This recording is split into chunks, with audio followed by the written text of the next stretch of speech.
Olá, galerinha do 6º ano do Ensino Fundamental, tudo bem com vocês? Estamos aqui para mais uma aula de língua portuguesa comigo. Meu nome você já aprendeu, né? Professora Débora Olivia. É um prazer estar aqui mais uma vez, juntamente com você de casa, para aprendermos sobre a língua portuguesa. Na aula de hoje nós temos duas missões que não são impossíveis, então fique tranquilo.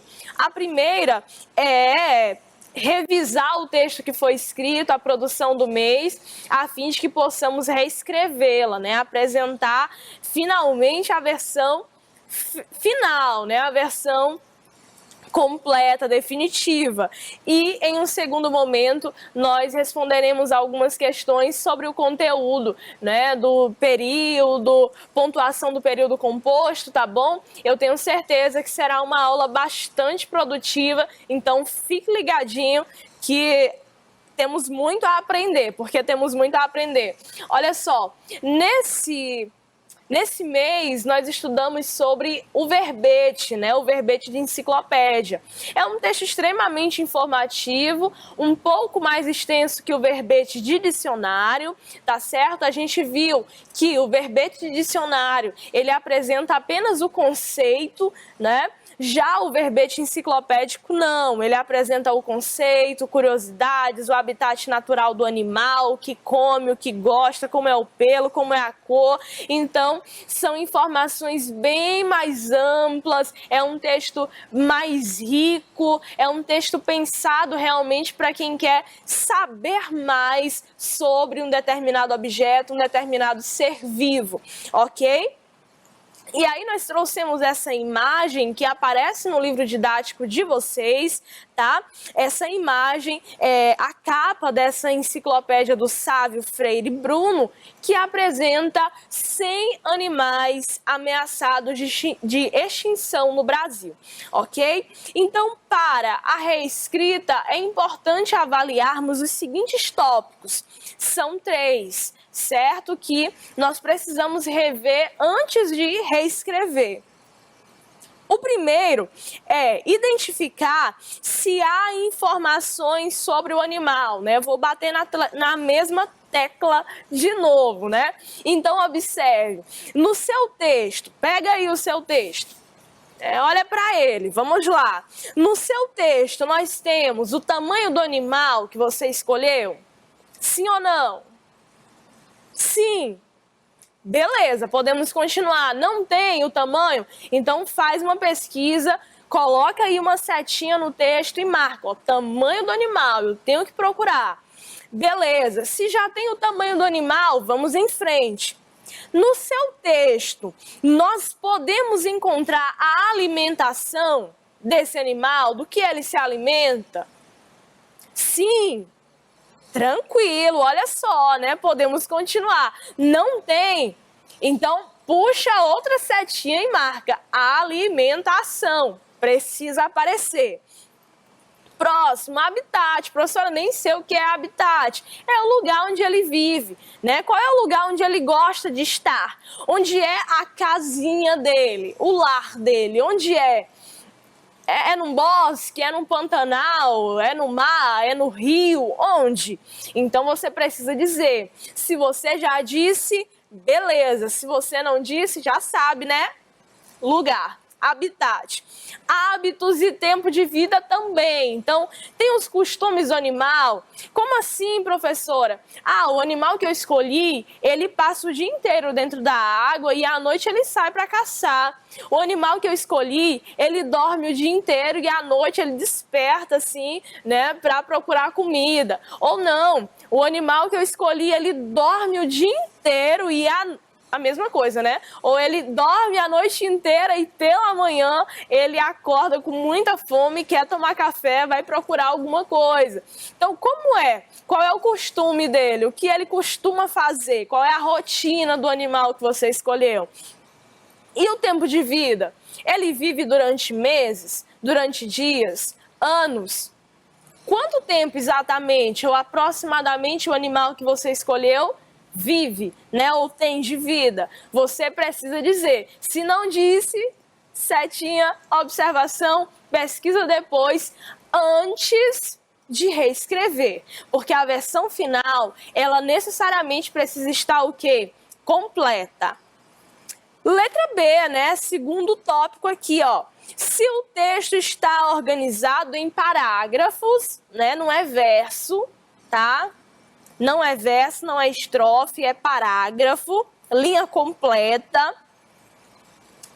Se o texto está organizado de modo que cada parágrafo trate de um tópico ou de um grupo de assuntos relacionados. A gente sabe que nos textos, né, escritos em parágrafo, né, cada texto, cada parágrafo deve apresentar e defender uma ideia central, né, ou pelo menos fazer ali, elencar ideias que estão relacionadas, ideias concatenadas entre si.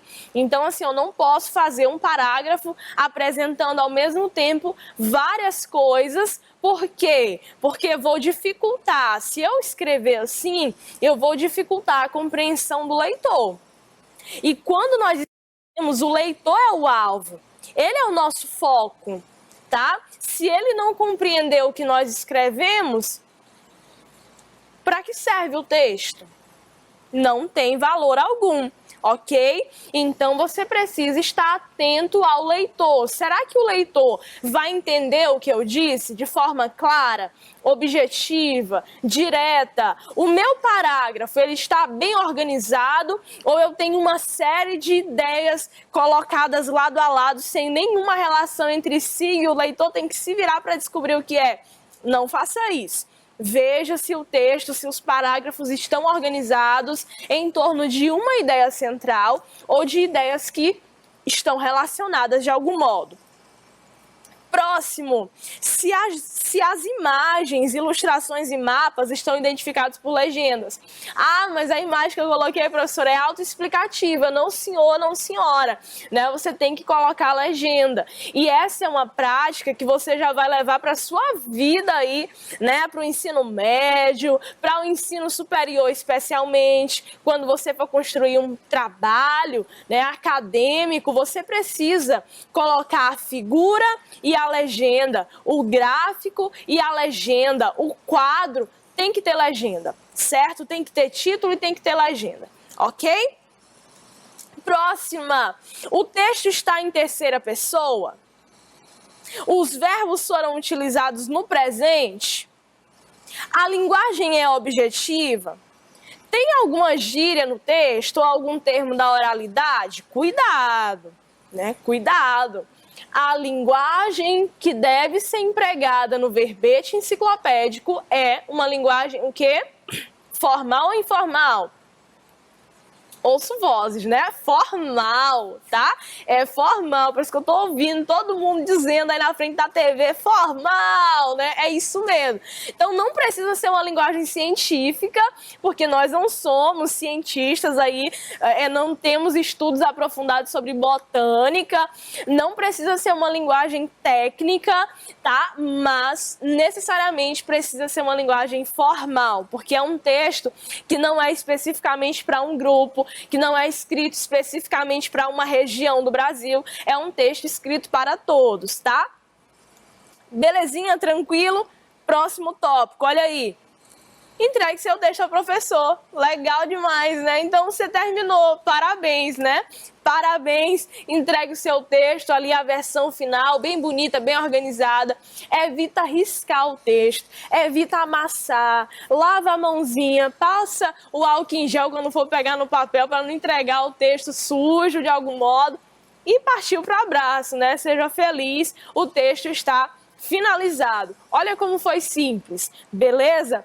Bom, galerinha, então, encerrado esse primeiro momento, nós vamos agora responder algumas questões bem tranquilas sobre a oração, o período composto, a pontuação do período composto. E aí eu quero ver se você está realmente afinado, afiado aqui com o nosso conteúdo, ok? Vamos lá, preparados? Lá vai, olha a primeira questão, gente. Opa, é um texto, né? Que maravilha. Aula de português sem texto é como chuva sem água, né, gente? Não existe. Então, vamos lá, vamos fazer a leitura juntos. E olha que texto lindo, né? Livro Meu Amigo.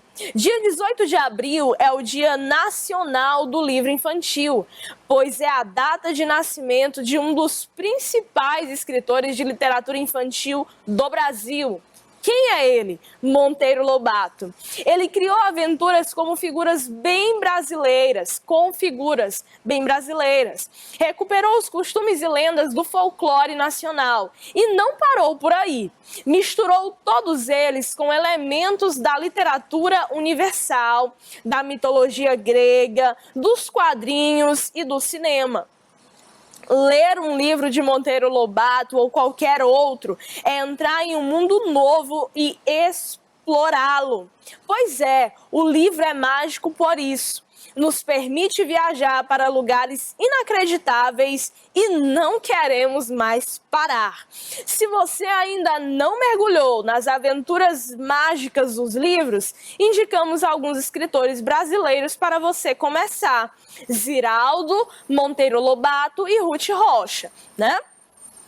Ok, tranquilo, então nós temos esse texto em comemoração ao Dia do Livro, mas ele tem um objetivo que eu não vou dizer dessa vez, você vai responder na próxima questão, na primeira questão, tá? Mas de maneira geral, ele apresenta a seguinte informação, olha só, ano que vem, né, você já sabe, dia 18 de abril, é comemorado o Dia Nacional do Livro Infantil.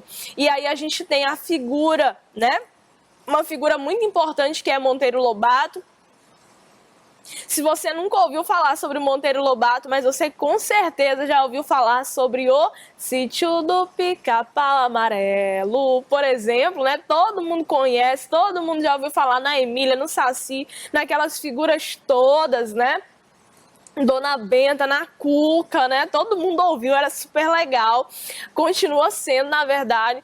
Então, assim, foi uma figura muito importante para a nossa nação, para a literatura infantil, né? Foi com o Monteiro Lobato que os livrinhos, né, os livros de literatura infantil, eles passaram a ser colocados nos supermercados, nas prateleiras mais baixas, ao alcance das crianças. Era uma ideia, a intenção dele era que, de fato, a gente conseguisse democratizar o acesso à educação, aos livros, à leitura, ao folclore. Ele tinha esse desejo de fazer com que as crianças brasileiras compreendessem, né, a importância da literatura e toda a beleza que nela existe, ok? Então, vamos lá? Olha só, primeira questão, identifique o objetivo, eu não dei a resposta dessa vez, o objetivo de quem escreveu o texto. Um minutinho, vamos lá, gente.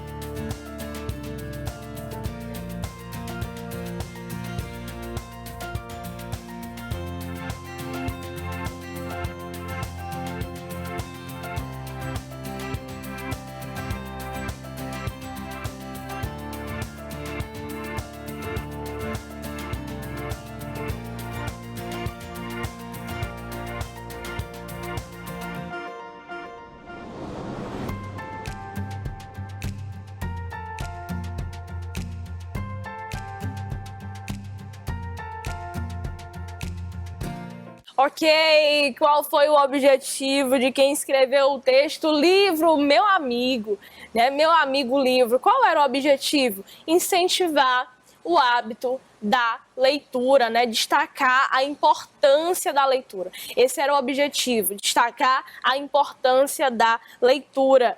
E eu posso provar isso para você, né? Ele começa apresentando aqui de maneira muito atrativa, com alguns detalhes, inclusive a obra do Monteiro Lobato. Ele fala que ler é entrar em um novo mundo, né? É viver novas experiências, ele diz que é explorar, ele diz que é algo mágico, né, algo fantástico, então já gera em nós aquele sentimento de desejo, aquela aspiração, aquele anseio, eu preciso ler um livro assim que a aula de português da professora Débora acabar, eu tenho que ler alguma coisa, né, eu tenho certeza que você vai fazer isso depois desse texto, né?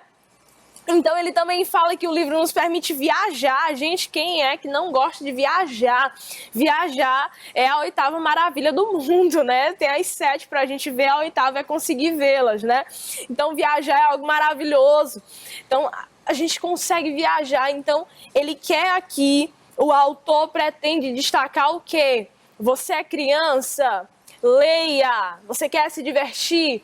Leia. Você quer conhecer coisas novas? Leia de novo, porque assim você consegue fazer tudo, ok? E entender o mundo em seu funcionamento, tá? É algo imprescindível, essencial. Então, como eu falei aqui, destaquei o trecho em que nós temos a exposição desses argumentos. Ler é mágico, ler é explorar, ler é viajar, ler é divertido, ler é fantástico. Então, destacar a importância da leitura. Segunda questão.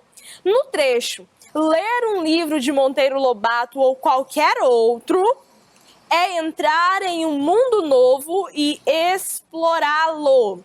O termo em destaque retoma o folclore nacional, um livro, Monteiro Lobato ou um mundo novo. Pensem aí um minutinho, já já eu retorno com o gabarito.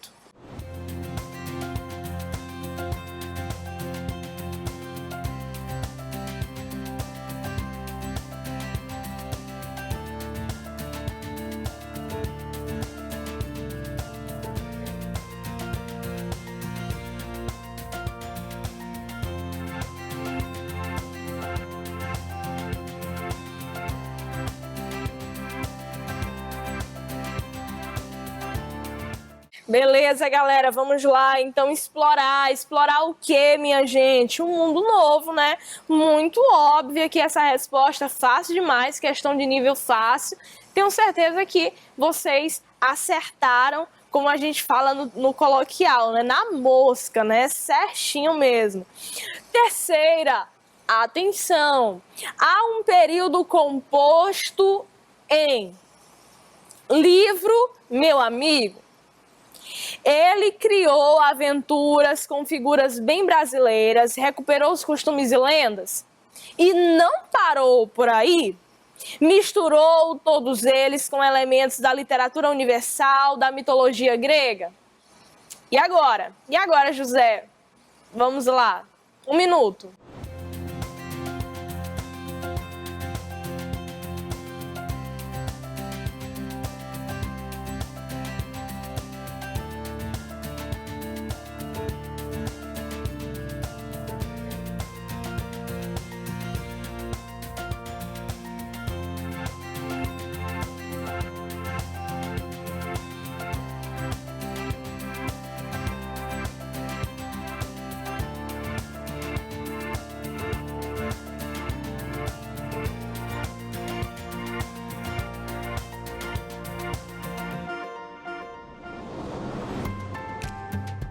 Bom, vamos lá, eu dei menos de 30 segundos para vocês, mas vou voltar para que a gente consiga explicar todos os pontos interessantes aqui nessa questão. Observa que a questão solicita um período que simples ou composto? Composto. Se ela pede um período composto, então é necessariamente um período que apresenta mais de uma oração, ou seja, mais de um verbo.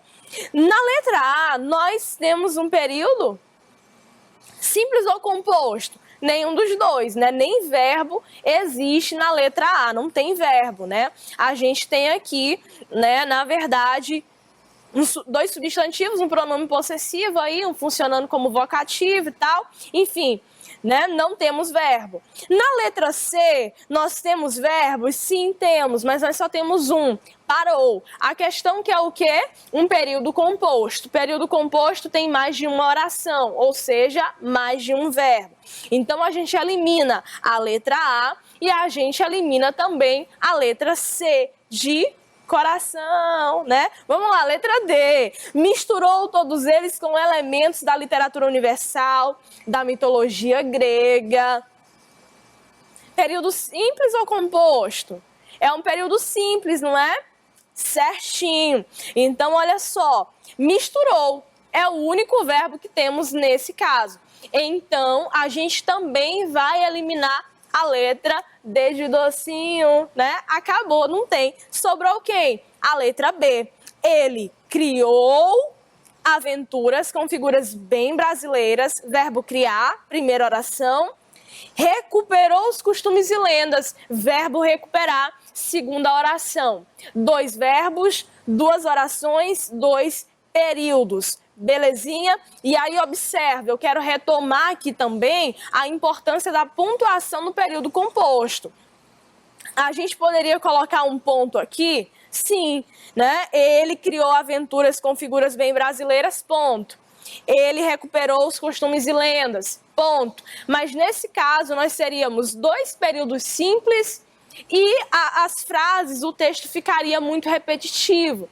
Então, a vírgula, ela aparece separando 2 orações dentro de um mesmo período, organizando as ideias e também evitando repetições desnecessárias. Belezinha? Olha só, resposta correta é B de baixinho, viu? Quarta e última questão para a gente fechar. Ele criou aventuras com figuras bem brasileiras, recuperou os costumes e lendas. Identifique quantas orações compõem o período composto acima. Fácil demais, né? Porque aí a gente tem criou verbo, primeira oração, recuperou o verbo, segunda oração. E agora eu vou recuperar o fôlego para desejar a você um ótimo dia, tudo de bom. Até o próximo encontro, galera. Tchau, tchau.